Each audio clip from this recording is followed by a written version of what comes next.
besar, Allah yang luar biasa dalam kehidupan kami Tuhan. Pagi hari ini Tuhan, kami bersyukur kami boleh ada sebagaimana kami ada semuanya hanya karena anugerah-Mu dalam kehidupan kami. Pagi hari ini Tuhan, kami rindu, kami bersekutu dengan-Mu Tuhan. Kami undang Roh Kudus hadir di tempat ini, penuhi kami Tuhan pagi hari ini. Kami merasakan hadirat-Mu. Terima kasih Tuhan, terima kasih ya Bapa, pimpin ibadah kami Tuhan. Berikan kekuatan, berikan damai sejahtera bagi kami Tuhan. Kamu fokuskan pikiran kami Tuhan, kehidupan pagi hari ini hanya untuk memuji Engkau, dan biar Engkau disenangkan di atas setiap pujian dan penyembahan kami Tuhan. Terima kasih Tuhan, hanya di dalam nama Yesus. Haleluya, amin. Saya undang kita semua bangkit berdiri. Kita akan memuji Tuhan.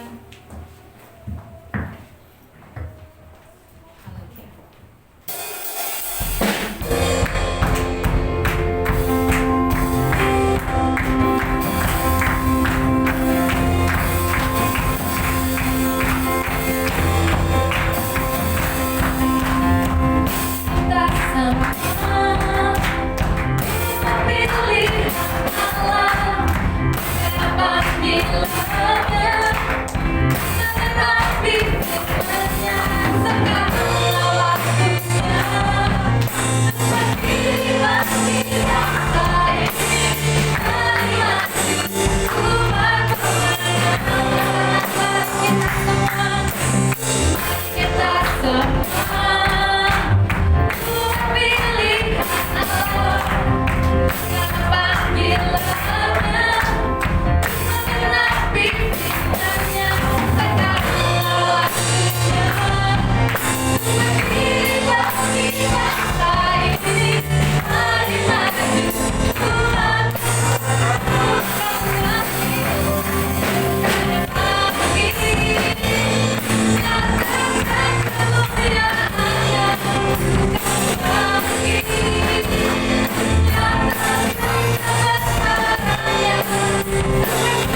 Mari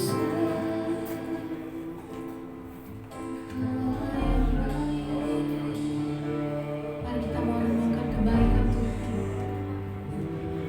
Kita mau mengingat setiap kebaikan Tuhan yang Tuhan boleh terus nyatakan. Terima kasih kalau kami boleh ada sampai saat ini Tuhan. Lewati segala musim dalam kehidupan kami. Bukan karena kekuatan kami,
kami boleh ada saat ini Tuhan.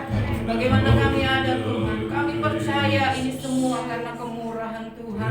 Menyadari tidak dapat membalas kasih Tuhan dalam kehidupan kami. Selain kami mau bawa hidup ini Tuhan, untuk senantiasa menyenangkan hati Tuhan, dekat dengan Tuhan, berjalan di dalam jalan-Mu Tuhan. Hanya itu yang dapat kami lakukan Tuhan. Sebab itu pagi hari ini kami bersyukur waktu dan kesempatan yang Tuhan berikan bagi kami untuk kami kembali berada di hadirat-Mu Tuhan. Kami ada di rumah Tuhan. Tuhan, ini merupakan satu kesempatan yang luar biasa Tuhan. Kami boleh beribadah kepada Tuhan. Kami boleh bersekutu dengan Tuhan. Dan amat terlebih Tuhan, kami boleh memuji nama-Mu, memuliakan nama-Mu. Nama di atas segala nama, nama yang ajaib, nama yang telah menebus kehidupan kami Tuhan. Sebab itu kami bersyukur kepada Tuhan. Dan saatnya Tuhan kami akan mendengarkan firman. Berfirmanlah bagi kami Tuhan. Berbicaralah lewat hamba-Mu untuk disampaikan kepada kami Tuhan. Firman-Mu adalah kekuatan dalam kehidupan kami. Di tengah-tengah perjalanan pengiringan kami kepada Tuhan, kami butuh firman-Mu Tuhan. Di saat-saat ini Tuhan, bahkan di tengah-tengah situasi keadaan saat ini Tuhan, kami butuh firman-Mu yang menguatkan iman percaya kami Tuhan, menghadapi pergumulan persoalan dalam kehidupan kami Tuhan. Firman-Mu yang memberikan kekuatan bagi kami. Sebab itu Tuhan, biar rindu kehausan dalam kehidupan kami akan firman-Mu itu Tuhan. Dan kami percaya Tuhan, firman-Mu akan memulihkan kehidupan kami. Kalau ada hal-hal yang tidak baik Tuhan, biar firman-Mu menegur kehidupan kami, supaya kami bagaikan bencana yang dibentuk oleh tangan Tuhan untuk menjadi satu bencana yang indah di hadapan Tuhan. Berfirmanlah Tuhan bagi kami Tuhan. Kami siap untuk mendengarkan firman-Mu Bapa. Dan biar Tuhan menguduskan kehidupan kami. Kuduskan layakan kami Tuhan, untuk kami mendengarkan firman-Mu. Dan biar ruangan tempat ini dikuasai oleh kuasa Roh Kudus, sehingga kami peka dengan suara-Mu Tuhan. Kami mengerti kehendak dan rencana-Mu dalam kehidupan kami. Terima kasih Tuhan, urapi hamba-Mu untuk menyampaikan firman Allah. Tinggal dalam urapan kuasa-Mu Tuhan, berbicara dan berbicara lewat hamba-Mu pagi hari ini Tuhan. Terima kasih Bapa Surgawi, terima kasih. Kami bersyukur kepada Tuhan. Kami siap dengan firman Tuhan dan melakukannya dalam kehidupan kami. Di dalam nama Tuhan Yesus Kristus kami berdoa dan mengucap syukur. Haleluya, haleluya. Amin. Puji Tuhan saudara, sedang kita kembali pada pagi hari ini. Kita bersyukur kepada Tuhan, kita bersyukur atas berkat Tuhan, kemurahan Tuhan. Kita boleh ada, kita boleh bersekutu, kita boleh memuliakan Tuhan.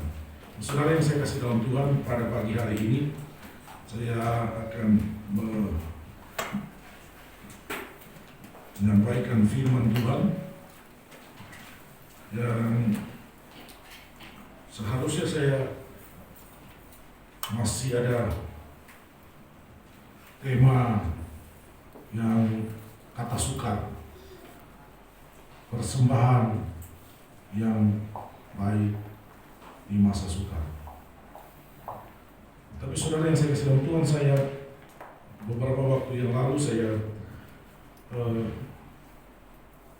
mendapat rema dari satu kebenaran Allah, melihat situasi, melihat kondisi yang ada hari-hari ini. Ada saat-saat kita merasa sulit keluar dari keadaan yang sementara terjadi. Mungkin kita sudah berdoa, kita percaya pertolongan Tuhan, kita percaya mujizat Tuhan, kita percaya kuasa Tuhan yang tidak terbatas. Tetapi kita tidak menemukan apa yang kita doakan, apa yang kita umuli untuk kita bisa dapat. Justru sepertinya menjauh, kita tidak mendapatkan. Oleh sebab itu saudara yang saya kasih dalam Tuhan, saya kasih tema firman Tuhan pada pagi hari ini. Tema yang mungkin saudara mau ekstrim menarik ini tema memenangkan sesuatu yang sulit dikalahkan. Jadi kita menang dari sesuatu yang sulit kita kalahkan. Saudara yang saya kasih dalam Tuhan, ada satu peristiwa, kita sangat mengerti betul saudara tentang pelayanan Yesus ketika dia berada di muka bumi ini, pelayanan Yesus itu selalu disertai dengan mujizat. Kenapa orang berbondong-bondong mengikuti dia, mencari dia? Karena di mana ada Yesus, biasanya di situ terjadi mujizat. Bahkan ketika orang mendengar Yesus ada di suatu tempat, maka orang datang ke sana. Ada yang membawa orang sakit, ada yang mengusung orang sakit beramai-ramai, ada yang datang secara pribadi seperti Bartimeus, Tuhan tolong jelikan mataku. Ada yang memohon belas kasihan Tuhan di dalam kehidupannya. Nah, saudara yang saya kasih dalam Tuhan, namun ada satu peristiwa, saudara, dan saya katakan sama halnya murid-murid, mereka mempunyai kuasa untuk melakukan mujizat. Mereka punya kuasa untuk melakukan sesuatu yang luar biasa, yang supranatural. Tapi ada satu peristiwa, saudara, di mana ketika murid-murid ada dalam pelayanan, mereka bertemu dengan satu masalah. Mereka sudah melayani, banyak orang mengalami pemulihan, banyak orang disembuhkan, banyak orang mengalami berkat Tuhan lewat pelayanan murid-murid yang ada. Tapi ada satu peristiwa di mana rupanya mereka pernah mengalami suatu keadaan di mana orang yang mereka doakan, orang yang mereka layani tidak mengalami pemulihan. Dan mereka tidak cerita sama Tuhan Yesus. Mungkin mereka malu sudah dikasih bekalin puasa, sudah diutus oleh Tuhan, tapi melayani tidak mendapatkan hasil yang maksimal. Nah, saudara-saudara yang saya kasih dalam Tuhan, sehingga pada satu peristiwa ketika murid-murid dan Tuhan Yesus turun dari gunung, di mana Yesus dipermuliakan di atas gunung, datanglah seorang ibu, saudara. Saya terganggu dengan, saya tidak tahu ini baterai.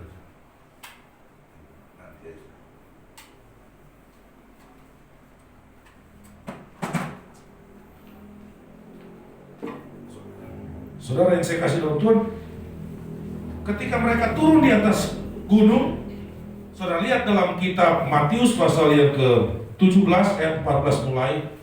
Nah, kita menemukan satu peristiwa di sana, di mana rupanya ada sesuatu yang murid-murid Tuhan Yesus sembunyikan kepada Yesus. Matius 17 ayat 14 mulai, firman Allah berkata seperti ini. Ketika Yesus dan murid-muridnya kembali kepada orang banyak itu, setelah mereka turun di atas dari gunung, datanglah seorang mendapatkan Yesus dan menyembah. Katanya, Tuhan, kasihanilah anakku. Ia sakit ayam dan sangat menderita. Ia sering jatuh ke dalam api dan juga sering ke dalam air. Aku sudah membawanya kepada murid-muridmu, tetapi mereka tidak dapat menyembuhkan dia. Maka kata Yesus, hai kamu angkatan yang tidak percaya dan yang sesat, berapa lama lagi aku harus tinggal di antara kamu? Berapa lama lagi aku harus sabar terhadap kamu? Bawalah anak itu kemari. Dengan keras Yesus menegur dia. Lalu keluarlah setan itu daripadanya dan anak itu pun sembuh seketika itu juga. Kemudian murid-murid Yesus datang dan ketika mereka sendirian dengan dia, bertanyalah mereka, mengapa kami tidak dapat mengusir setan itu? Ia berkata kepada mereka, karena kamu kurang percaya. Sebab aku berkata kepadamu, sesungguhnya sekiranya kamu mempunyai iman sebesar biji sesawi saja, kamu dapat berkata kepada gunung ini, pindah dari tempat ini ke sana, maka gunung ini akan pindah, dan tak akan ada yang mustahil bagi Tuhan. Ada dalam tanda kurung di sana, saudara. Jenis ini tidak dapat diusir kecuali dengan berdoa dan berpuasa. Saudara yang saya kasih dalam Tuhan, ada catatan kecil di sana. Ketika Tuhan berkata, memang sebenarnya masalah seperti ini,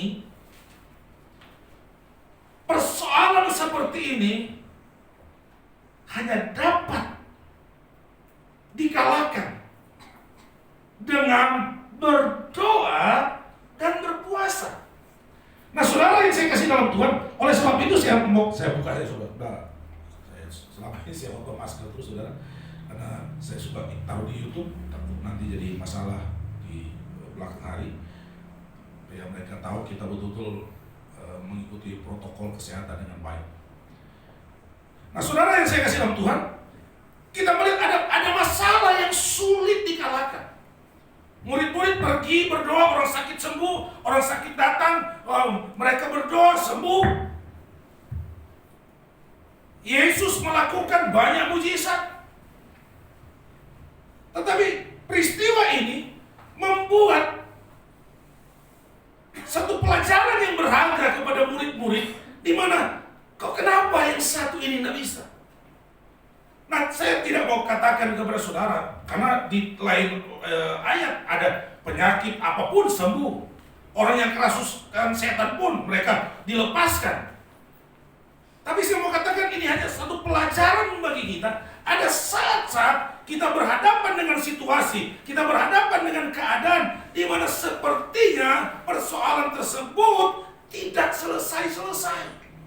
Kita sudah percaya, kita meyakini Tuhan kita berkuasa, kita meyakini Tuhan kita dapat melakukan mujizat, dan kita imani hal tersebut. Tapi kok tidak selesai-selesai? Tuhan, saya sudah hidup benar. Saya baca firman Tuhan, saya imani firman Tuhan. Tuhan, saya sudah hidup benar. Saya bergumul, saya meminta kepada Tuhan. Tuhan, apa lagi Tuhan yang harus saya lakukan? Segala sesuatu saya sudah lakukan. Saya tidak menjabat dosa, saya tidak melakukan kecemaran, saya tidak melakukan kenajisan. Tetapi kenapa persoalan saya, kenapa masalah saya tidak pernah selesai, bahkan tidak selesai?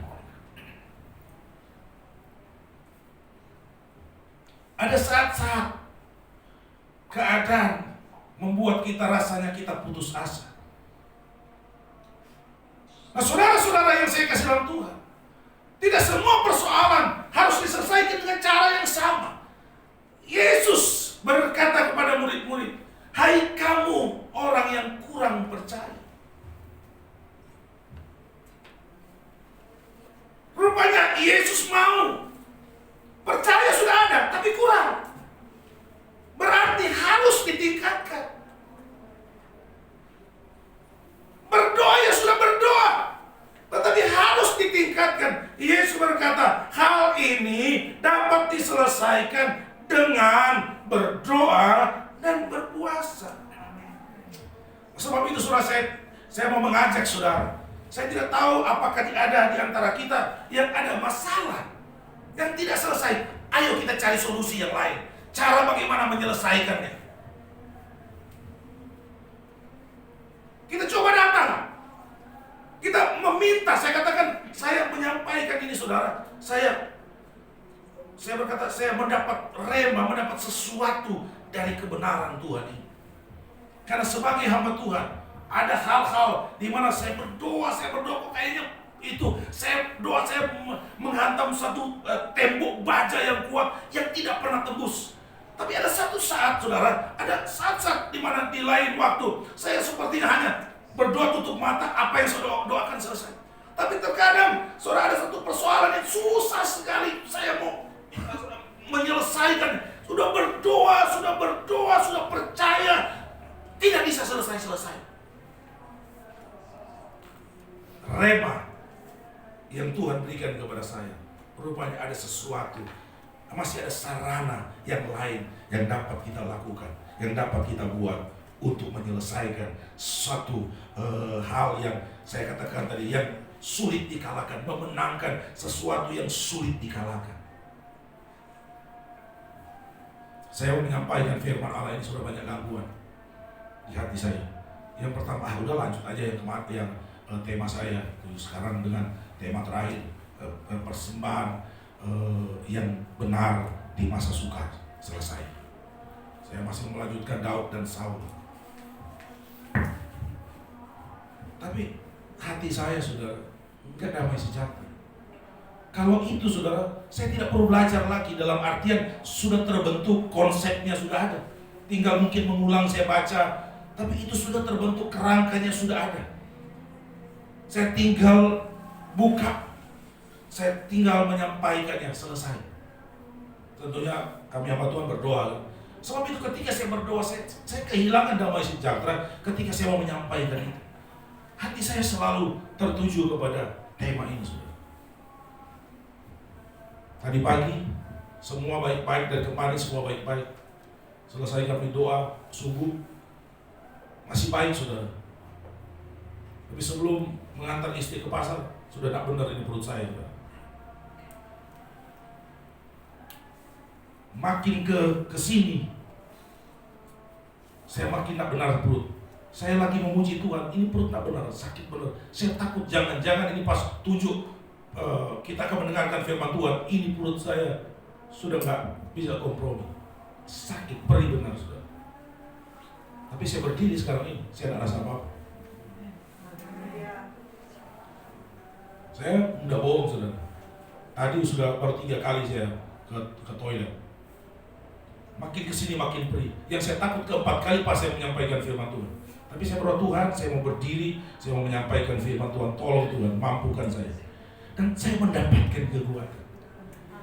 Karena sesuatu yang saya mau katakan, sesuatu yang saya mau sampaikan kepada saudara. Mungkin ada sesuatu di dalam setiap pribadi kita, ada yang sulit saya katakan kita menangkan.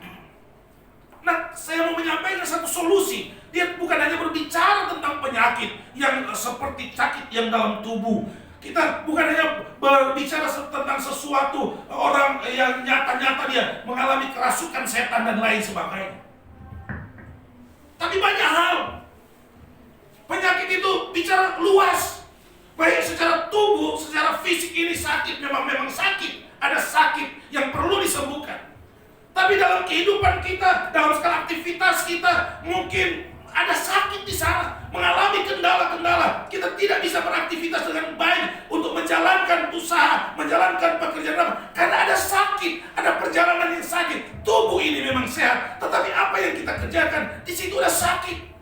Yang kita sudah berusaha untuk menyembuhkannya, tapi tidak sembuh-sembuh. Kita sudah berusaha untuk menyelesaikannya, tapi tidak selesai-selesai. Bahkan apa yang kita usahakan, apa yang kita gumuli, seperti ada kekuatan yang besar, yang sementara mengikat, yang sementara membuat kita tidak bisa melepaskannya. Segala cara, teori, ide kita, usaha kita untuk melepaskan apa yang kita gumuli, entah itu pekerjaan, entah itu usaha, entah persoalan dalam rumah tangga dan lain sebagainya, tapi sangat sulit sekali, rasanya berat sekali, segala daya upaya tidak bisa. Seperti ada kekuatan, seperti ibu ini katakan, anakku Tuhan, dia dibanting-banting, terkadang dia masuk dalam api, terkadang dia masuk dalam air.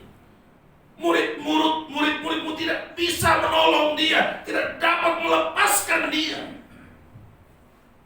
Nah, saudara, rupanya Tuhan katakan kepada murid-murid, ketika murid berkata, Tuhan, tolong dong Tuhan, buka rahasianya Tuhan. Kenapa kami tidak bisa melepaskan orang ini dari sakit?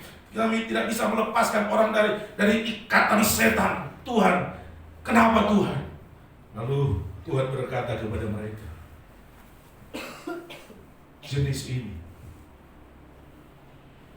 semuanya dapat lakukan, dapat usir, dapat kalahkan dengan berdoa dan berpuasa.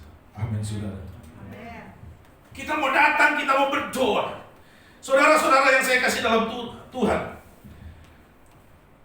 jalan keluar yang dimana dibutuhkan supaya masalah orang yang sakit ayam ini bisa terlepas. Orang yang dibelenggu, orang yang diikat, orang yang mengalami satu keadaan yang dimana setan menguasainya supaya terlepas. Firman Allah berkata, dengan berdoa dan berpuasa. Tentunya saudara harus didahului dengan rasa percaya kepada Tuhan. Sebab itu Tuhan berkata dalam bagian pertama tadi, kamu yang kurang percaya. Berarti yang pertama, kita harus percaya kepada Tuhan. Tapi bukan hanya sekedar percaya, bukan hanya sekedar beriman. Untuk kita memenangkan sesuatu yang sulit dikalahkan, maka yang pertama, kita harus percaya sempurna, sungguh-sungguh di hadapan Tuhan. Kalau kita setengah-setengah, enggak akan jadi, saudara. Iya ya, bisa nggak Tuhan tolong ya? Kayaknya lebih baik saya minta tolong kepada orang ini. Enggak boleh Tuhan, katakan percaya kepada Tuhan. Kalau kita ragu-ragu seperti itu, nggak akan pernah sudah melihat mujizat. Saudara tidak akan pernah mengalami satu pertolongan, satu berkat yang besar dalam kehidupan saudara, di mana saudara boleh terlepas dari masalah yang saudara hadapi. Yakobus pasal 2 ayat 17 berkata, demikian juga halnya dengan iman. Jika iman itu tidak disertai perbuatan, maka iman itu pada hakikatnya adalah mati. Percaya, setengah percaya, setengah percaya. Jadi iman tanpa perbuatan itu setengah percaya. Jadi iman, kalau kita iman bulat, iman sungguh, berarti kita bertindak melakukan. Ayat 22 dalam Yakobus pasal yang kedua, kamu lihat bahwa iman bekerja sama dengan perbuatan-perbuatan, dan oleh perbuatan-perbuatan itu iman menjadi sempurna. Jadi iman yang pasif, iman yang tidak berdoa, iman yang tidak bergumul, iman yang tidak berpuasa adalah iman yang pasif. Dia disertai dengan perbuatan-perbuatan, maka iman itu akan menjadi sempurna. Yakobus pasal 2 ayat 24. Jika kamu lihat bahwa manusia dibenarkan karena perbuatan-perbuatannya dan bukan hanya karena iman. Jadi manusia juga dibenarkan bukan hanya imannya, tapi oleh karena perbuatan-perbuatannya juga. Sebab itu, untuk memenangkan sesuatu yang sulit dikalahkan, yang pertama harus punya iman, saudara. Amin, saudara. Harus percaya sungguh kepada Tuhan. Kalau berdoa jangan ragu-ragu, Tuhan bisa nggak ya dia? Yakin Tuhan pasti di tanganmu, pasti bisa. Tuhan pasti menolong, Tuhan pasti memberkati, Tuhan pasti memberikan kemenangan. Iman. Saudara yang saya kasih dalam Tuhan, dan dari alur cerita yang saya sampaikan dari perikop ini, maka yang kedua adalah berdoa, saudara. Saudara kalau cuma iman saja, tapi tidak pernah berdoa. Saudara, saya bingung juga, saudara, kalau orang Kristen yang punya iman tapi nggak pernah berdoa. Itu iman yang mati, kata Yakobus tadi. Iman tanpa perbuatan. Ayo kita berdoa. Kita hampiri Tuhan. Kita berdoa kepada Tuhan. Tuhan ini tidak bisa dikalahkan Tuhan. Tapi sekarang ini saya percaya saya bisa mengalahkannya. Oleh sebab itu saya datang berdoa kepada Engkau. Saya mau dobrak ini tembok. Saya mau hancurkan ini penghalang. Saya mau robohkan kuasa yang sementara mengikat, yang sementara membelenggu, sehingga saya tidak mengalami kemajuan. Saya tidak bisa melangkah dalam hidup saya. Kita berdoa kepada Tuhan. Dengan kita berdoa, kita dapat merasakan, kalau sudah punya iman, sudah merasakan hadirat Tuhan, sudah merasakan jamahan Tuhan, sudah merasakan di mana Tuhan mulai membuat imanmu, rohanimu mulai bertumbuh, sehingga saudara tidak ragu dengan apa yang saudara doakan. Amin. Saudara, yang ketiga, berpuasa, kata firman Tuhan. Saudara yang saya kasih dalam Tuhan, memang sulit. Saudara, saat saudara tidak makan dari pagi sampai malam, bahkan terkadang saudara tidak merasa apa-apa, tidak merasa lapar, tidak pernah haus. Tapi saat ketika niat saudara timbul untuk berpuasa, maka saudara mulai rasa tantangan, lapar, haus. Coba saudara biasa kan begitu, sudah sore aku belum makan ya, nggak rasa apa-apa. Tapi ketika saudara niat untuk berpuasa, baru niat saja saudara, sudah timbul itu tantangan. Kan saya sebentar mau ke sana, saya kan sebentar mau bekerja, saya sebentar kan mau ketemu orang. Kayaknya saya terlambat makan dari malam. Itu tantangan. Tetapi firman Allah berkata, kalau kamu ini menang, kalau kamu ingin melihat suatu perubahan terjadi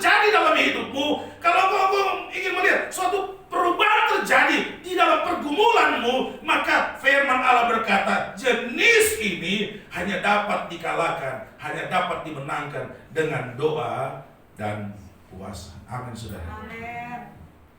Kita mau berdoa. Saudara melihat, saudara, dalam peristiwa Matius pasal 4 ayat 1 sampai 2. Cuma kecil, nanti saudara tahu semua ceritanya. Matius 4 ayat 1 dan 2. Maka Yesus dibawa roh ke padang gurun untuk dicobai. Ayat yang kedua. Dan setelah berpuasa 40 hari, 40 malam, akhirnya laparlah Yesus. Ayat yang ketiga. Maka firman Allah berkata, Yesus mulai dicobai oleh iblis. Tapi ketika Yesus mulai dicobai oleh iblis, Roh Kudus telah mempersiapkan kekuatan untuk memenangkan sesuatu yang sulit dikalahkan. Dengan Roh Kudus membawa Yesus di satu tempat, dan dia berpuasa di sana 40 hari 40 malam. Sekiranya itu tidak dilakukan, kalau kita melihat atribut Yesus sebagai Tuhan, maka apapun yang keberadaan Yesus saat itu, dia puasa, dia tidak puasa, setan tidak bisa kalahkan. Tetapi Yesus berkata, ikutlah teladanku. Kan itu, saudara. Sehingga Yesus selalu memberikan contoh, Yesus selalu memberikan gambaran-gambaran sebagai orang percaya yang akan mengalami kemenangan. Dia memberikan teladan. Kalau mau menang dari percobaan, puasa. Amin, saudara. Amin. Ini teladan yang Yesus tinggalkan. Hal-hal yang Yesus tinggalkan. Contoh-contoh, gambaran-gambaran yang Yesus tinggalkan kepada kita, supaya kita mengikutinya, supaya kita bisa menang, mengalahkan sesuatu yang sulit dikalahkan. Amin. Di setiap orang percaya pasti ada sesuatu yang sulit kita kalahkan. Enggak mungkin. Saya hamba Tuhan, saya merasa ada saat-saat saya mau kata, Tuhan, kok susah banget ini mau dikalahkan. Kok kenapa ini tidak bisa tembus? Kenapa ini tidak bisa saya raih? Biasanya pendeta pada akhirnya dia tunduk berdoa kepada Tuhan. Percaya kepada Tuhan, jangan diragukan. Kalau pendeta hamba Tuhan, dia tunduk. Sudah berdoa belum juga, Tuhan, apalagi ini Tuhan? Ujung-ujungnya kalau pendeta, dia berpuasa. Sebab itu saya mau mengajak saudara. Saya sudah sampai di sini firman Tuhan, saudara. Saya mau mengajak saudara. Mari kita mau fokus kepada sesuatu yang tidak bisa kita kalahkan. Kiranya firman Allah ini jadi rema buat saudara. Lalu saudara ambil keputusan, saya mau puasa.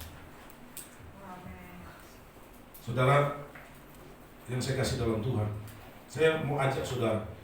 Tadinya saya mau ajak sepanjang minggu ini kita puasa, dari Senin sampai Jumat. Tapi karena ini baru, saya tidak bisa memaksakan saudara. Sehingga minggu ini seberapa saja hari saudara bisa puasa, ayo saudara puasa.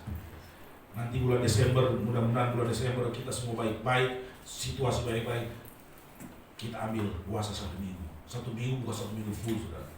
Puasa berantai, puasa seri. Saya tidak harus menjelaskan kepada saudara terlalu panjang nanti gimana secara puasa dalam Alkitab. Sebenarnya tidak ada standar. Masalah waktu tidak ada standar. Bahkan saya bisa katakan puasa, niat puasa pun bisa saya katakan tidak juga standar. Daniel berkata, Daniel berpuasa, tidak makan makanan yang disajikan di meja raja, tapi dia makan sayur. Ya kan, Daniel. Yesus berpuasa, memang betul-betul dia tidak makan, tidak minum. Walaupun orang katakan, wah Yesus minum itu, karena tidak ada dalam Alkitab. Tapi ada teman saya yang jago bahasa Inggris dan jago dalam berbagai bahasa dalam Alkitab. Dia menemukan memang Yesus tidak makan, tidak minum dalam bahasa yang tersebut dalam terjemahan tersebut. Dan Yesus pun nak makan 1 tahun pun dia kuat, dia Tuhan kok. Nah oleh sebab itu saudara yang saya kasih dalam Tuhan, saya mengajak saudara, ayo kita mau puasa. Apa sih tembok yang sementara menghalangi kita? Kok kita tidak bisa raih? Padahal saya anak Tuhan yang baik loh. Saya suka berkorban, saya setia berdoa, saya setia beribadah. Kenapa sih ini satu persoalan gak dapat saya selesaikan? Kita mau berdoa puasa saudara. Amen. Saya mau katakan, saya tidak mau mengajak ini saudara nanti mulai dari besok sampai Jumat kita puasa. Karena ini baru pertama. Seberapa saja dalam satu hari, dalam satu minggu ini saudara bisa berpuasa. Ayo kita berpuasa. Masalah waktu saudara, kembali sekarang masalah waktu. Ada banyak gereja punya cara tertentu masalah waktu. Oleh karena situasi, oleh karena keadaan yang ada. Ada gereja saudara ketika mengajak jemaat puasa berkata begini, makan saudara terakhir pada malam, misalnya ini malam ini sudah makan terakhir, makan minum saudara, maka saat itulah saudara mulai, setelah makan, setelah minum, saudara mulai berpuasa sampai jam 12 atau sampai jam 3, tergantung gereja, karena melihat situasi, melihat kondisi jemaat. Itu terserah saudara. Ada gereja yang mulai berpuasa mulai jam 6 pagi sampai jam 6 sore. Apa itu puasa? Puasa.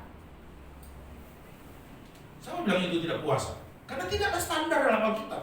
Tuhan di dalam Alkitab surat dari Kejadian sampai Wahyu, saya tidak temukan Tuhan berkata, hendaklah kamu berpuasa dari jam sekian sampai jam sekian. Yang secara punya kekuatan kebenaran di sana.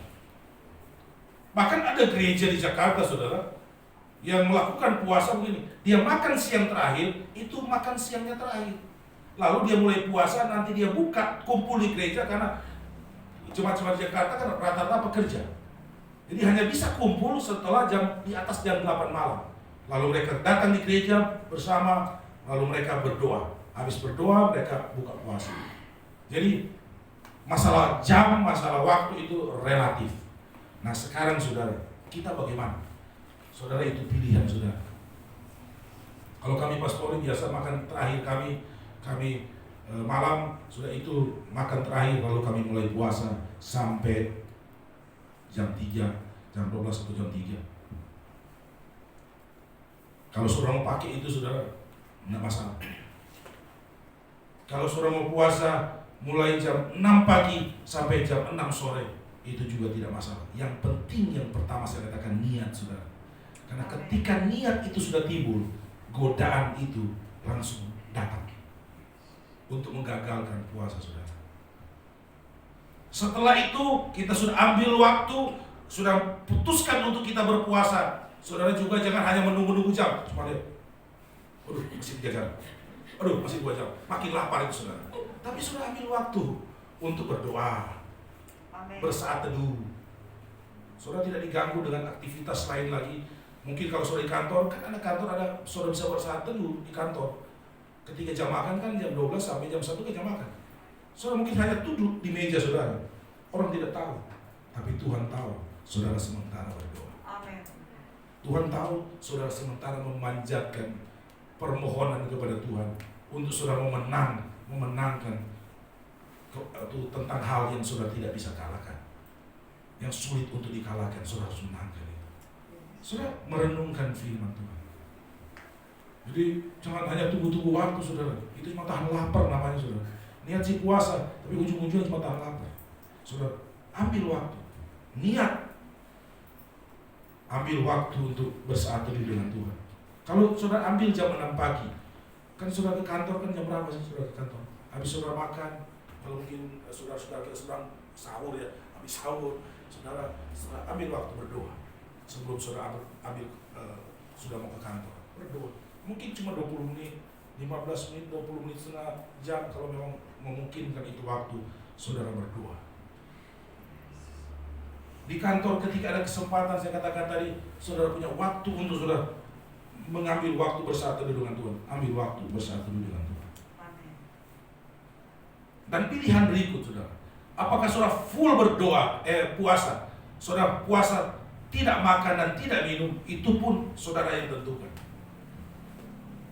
Tapi saya mau sarankan, kalau saudara yang bekerja, minumlah air putih. Wah, anak puasa itu namanya. Saudara, nanti saudara pergi ke surga marah sama Daniel. Daniel, ngapain sudah bilang puasa? Padahal lu masih makan sayur. Tapi jangan minum juga air putih saudara 1 tong. Kenyang memang. Minumlah. Kenapa saya katakan minum? Karena kalau sudah di kantor saudara berinteraksi. Kalau kita puasa biasa mulut kita bau. Siapinlah satu botol aqua yang sedang itu saudara. Untuk saudara minum, untuk supaya hawa di mulut saudara tidak bau.